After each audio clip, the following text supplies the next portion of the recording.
जंगल के एक कोने में रानो चिड़िया का एक छोटा सा खेत था। रानो सुबह से शाम तक अपने नन्हे पंखों से क्यारियों को सींचती थी। इस बार उसने अपने खेत में लाल लाल स्ट्रॉबेरी उगाई थी। पास ही के एक ऊंचे सूखे पेड़ पर भुल्ला चील रहता था। उसकी नजर हमेशा रानो की लहलहाती फसल पर रहती थी। देख तो इस नन्ही सी चिड़िया को, इतना बड़ा और आलीशान स्ट्रॉबेरी का खेत, और मैं इतना ताकतवर चील होकर भी खाली हाथ। ये सब मेरा होना चाहिए था। वाह, आज तो फसल पक गई है। कल सुबह इन्हें तोड़कर बाजार ले जाऊंगी तो सर्दियों के लिए दाने का इंतजाम हो जाएगा। रात के सन्नाटे में जब रानो गहरी नींद में थी, भुल्ला चील चुपके से खेत में उतरा। उसने अपने बड़े बड़े पंजों से सारी स्ट्रॉबेरी तोड़ डाली और रानो की पूरी मेहनत तहस नहस कर दी। अगली सुबह जब रानो खेत पर पहुंची तो उसके पैरों तले जमीन खिसक गई। नहीं, ये क्या हो गया? मेरी सारी फसल, मेरी महीनों की मेहनत सब बर्बाद हो गया। अब मैं क्या खाऊंगी? माँ की दवाई और सर्दियों का राशन कहाँ से आएगा? रानो मिट्टी में बैठकर फूट फूट कर रोने लगी। तभी उसे इत्मीनान ही सी आवाज सुनाई दी। मत रो रानो, हिम्मत मत हारो। रानो चौंक गई। उसने देखा कि जमीन के एक कोने में मिट्टी के अंदर दबी हुई एक छोटी सी स्ट्रॉबेरी चमक रही थी। तुम बोल रही हो? हाँ रानो, मैं तुम्हारी मेहनत की गवाह हूँ। उस दुष्ट भुल्ला ने सब चुरा लिया, लेकिन वो मेरा जादुई बीज नहीं देख पाया। ये लो, इसे अभी इसी वक्त बो दो। रानो ने कांपते हाथों से वो सुनहरा बीज मिट्टी में दबाया और पानी छिड़का। देखते ही देखते जमीन हिलने लगी। मिट्टी से एक विशालकाय पौधा निकला और कुछ ही सेकंड में वहां एक विशाल स्ट्रॉबेरी के आकार का घर बन गया। उस घर की दीवारें मखमली लाल थी और खिड़कियों से मीठी खुशबू आ रही थी। पूरे खेत में ऐसी स्ट्रॉबेरी उगाई जो हीरों की तरह चमक रही थी। हे भगवान, ये तो जादुई है, इतना सुंदर घर। तभी भुल्ला चील वहां आ पहुंचा। वो अपनी चोरी की स्ट्रॉबेरी खाकर बीमार पड़ गया था, क्योंकि चोरी का फल कड़वा था। ये क्या? यहाँ इतना बड़ा घर कैसे खड़ा हो गया? और ये स्ट्रॉबेरी, ये तो चमक रही हैं। रानो, ये सब मुझे दे दो, वरना मैं। खबरदार भुल्ला, जो दूसरों का हक छीनता है उसे कुदरत कभी फल नहीं देती। तुम्हारी ईर्ष्या ने तुम्हें बीमार कर दिया और रानो की मेहनत ने उसे ये महल दिया है। भुल्ला डर के मारे पीछे हट गया। उसकी हिम्मत नहीं हुई कि वो उस जादुई चमक के करीब जा सके। रानो ने उन जादुई स्ट्रॉबेरी को जंगल के बाजार में बेचना शुरू किया। जो भी उस स्ट्रॉबेरी को खाता, उसका मन खुशियों से भर जाता।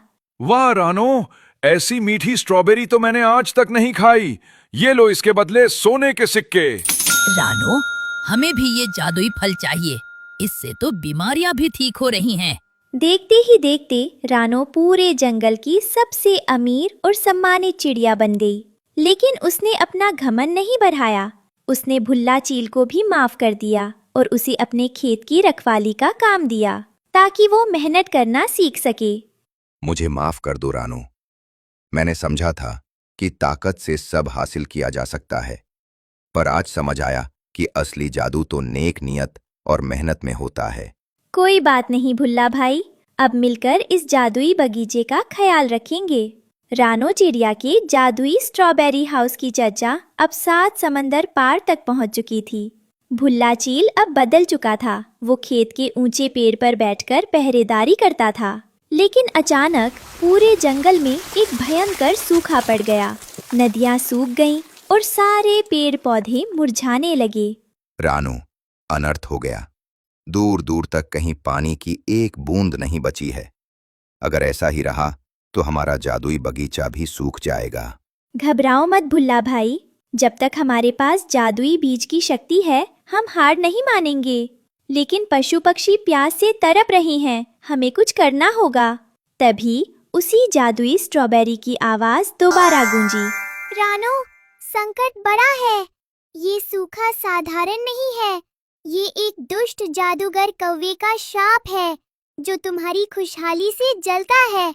वो चाहता है कि तुम हार मान लो। नहीं, मैं अपने दोस्तों को प्यासा नहीं मरने दूंगी। बताओ मुझे क्या करना होगा। तुम्हें अपने इस जादुई घर के सबसे बड़े कमरे को खोलना होगा। वहाँ एक अमृत कुंड है, लेकिन याद रहे उस कुंड का पानी निकालने के लिए तुम्हें अपनी सबसे प्रिय चीज का त्याग करना होगा। रानो, तुम्हारी सबसे प्रिय चीज तो तुम्हारी मेहनत से बना यह घर है। क्या तुम इसे खो दोगी? अगर मेरे घर के रहने से सब प्यासे मर जाए तो ऐसे घर का क्या फायदा। भुल्ला भाई, सब पक्षियों को बुला लाओ।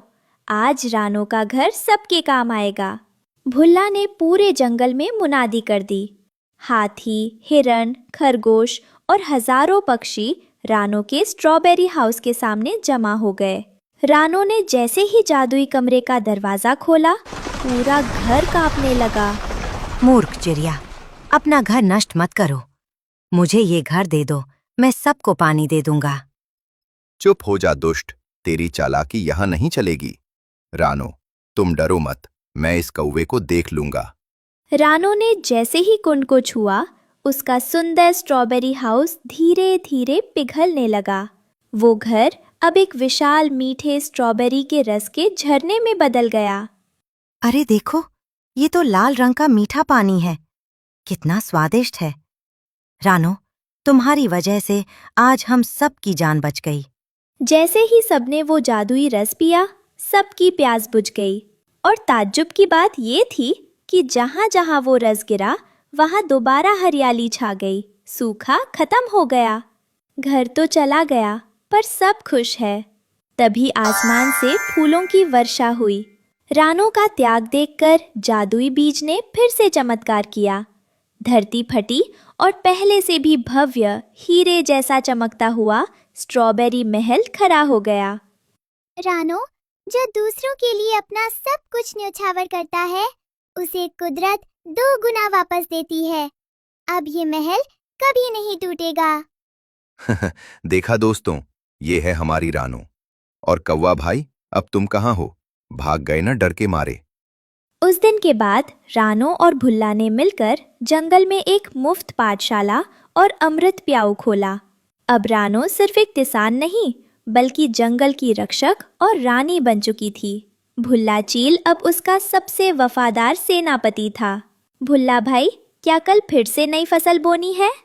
जरूर रानो, और इस बार स्ट्रॉबेरी के साथ साथ जादुई आम भी उगाएंगे। इस कहानी से हमें सीख मिलती है कि त्याग और परोपकार से बड़ी कोई शक्ति नहीं होती। जब हम दूसरों का भला सोचते हैं, तो ईश्वर स्वयं हमारा घर भर देते हैं।